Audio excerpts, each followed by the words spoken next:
OK, time now for the great Bruce Springsteen. It's been a busy month for the boss. He performed at President Obama's inauguration concert last week, and the new album Working on a Dream came out on Monday. We spoke to him at his farm in New Jersey.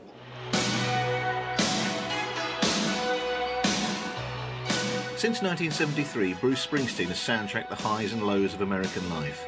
From boom to bust, his music has always reflected the spirit of the times.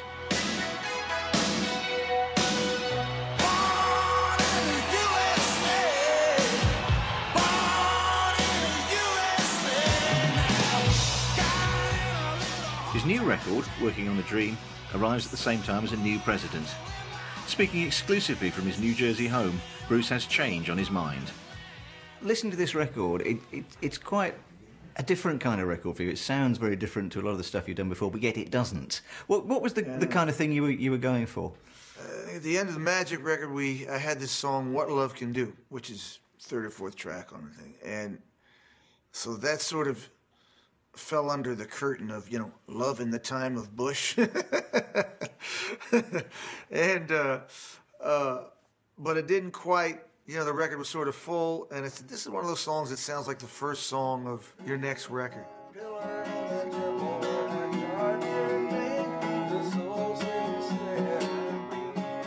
And so I wrote a lot of things very quickly, and I said, well, these romantic songs, they're big melodies. I'm going to sing in a big voice that I've kind of steered away from for a long time, and I want these very sort of orchestral rock, you know, pop pieces, you know. And we demoed, I think, 5 or 6 things before I left the studio for Magic, and then we had the challenge of doing something we hadn't done in 25 or 30 years, which was making a record while we were touring. It's a funny record. It's a record where you'll hear pieces of it in all my other records. But if you have all my other records, you don't have this record. You know, it's just, it takes it to some slightly different place, you know.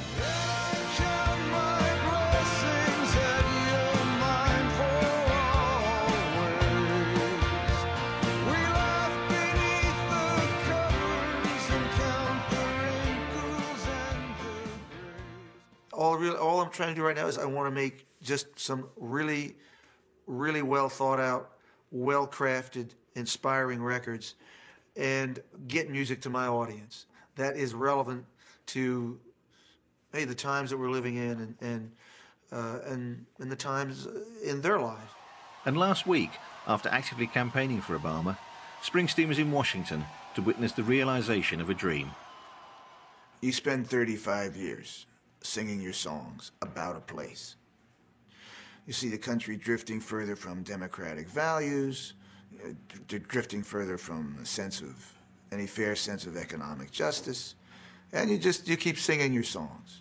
And then a night comes when after 35 years or so,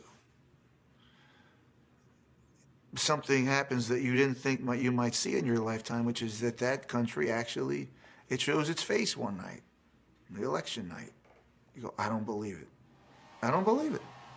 The rising of Obama at this particular moment, he's a unique figure in history, you know, and I thought before he was elected president, he was just the fundamental Americanness of his story. And the fact that he represents for many, many people a view of the country that felt like it was so long missing in action. That's going to change. I mean, to an extent, America's now taking account of that. The philosophy that was at the base of the last administration has ruined has ruined many, many people's lives. The whole place practically is come crashing down. You know, it's like, yes, there is severe accounting being taken of it right now. You know, we're going through something that we haven't gone through, I don't think, historically in my life, you know. Foreign policy, the domestic policy was driven to its breaking point. Everything got broke. You know, everything got broken. In the past 8 years here in the United States, right? He didn't take consideration of the past. It was a historically blind administration. We can't undo the things we've done. In other words, your past is your past. You carry it with you always. But hopefully, hopefully, you can use the word hopefully now. You can live here and use the word hopefully. So that's pretty nice.